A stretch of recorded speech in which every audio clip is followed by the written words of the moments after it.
نبی کریم علیہ السلام نے فرمایا، بخاری مسلم ہے، فرمایا 7 ہلاک کرنے والی چیزوں سے بچنا، اگر ان میں تم چلے گئے تو ہلاک ہو جاؤ گے۔ 7 چیزیں ہیں جو تمہیں ہلاک کر دیں۔ یا رسول اللہ صلی اللہ علیہ وسلم وہ کون کون سی؟ تو حضور نے فرمایا اللہ کے ساتھ شریک نہ کرنا، ہلاک ہو جاؤ گے۔ دوسرا نبی پاک صلی اللہ علیہ وسلم نے فرمایا جادو نہ کرنا، ہلاک ہو جاؤ گے، ہلاک۔ اور یار جسے حضور فرما رہے ہیں ہلاک ہو جائے وہ بچے گا؟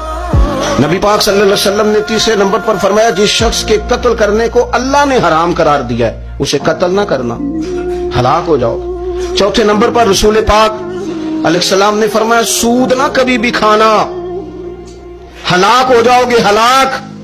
بڑی بڑی دلیلیں دی بینک والوں نے، بڑا سمجھایا تو حاجی صاحب مان گئے، محترم مان گئے، کہنے لگے نہیں جی نہیں وہ کاروبار میں لگاتے ہیں، بڑے بھولے والے ہیں، پتہ سارا ہے۔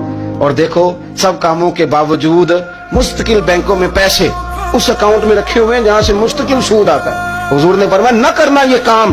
تو کہتے میں سود پہ پیسے لے کے کاروبار چمکاؤں گا، تیرے نبی پاک نے تو فرمایا تو ہلاک ہو جائے گا۔ تو کہتا ہے میں میل لگاؤں گا، حضور نے تو فرمایا ہلاکت ہے۔ تو کہتا ہے میں بڑا کچھ کر جاؤں گا تو ہلاکت ہے۔ اچھی طرح سمجھ لیں، اصل مال بھی ضائع ہو جاتا ہے اس بندے کا جو سود کا مال ملا لیتا ہے، اصل برکت بھی اڑ جاتی۔ اور میرے نبی پاک صلی اللہ علیہ وسلم نے 5ویں نمبر پہ فرمایا یتیم کا مال نہ کھانا، ہلاک ہو جاؤ گے۔ اور پھر 6 نمبر پر نبی پاک علیہ السلام نے فرمایا کفر سے جہاد ہو رہا ہو تو کبھی پیٹ پھیر کے بھاگنا نہ، ہلاک ہو جاؤ گے۔ اور 7ویں نمبر پر اللہ کے رسول نے فرمایا بے قصور اور بے گناہ عورت پر تہمت نہ لگانا۔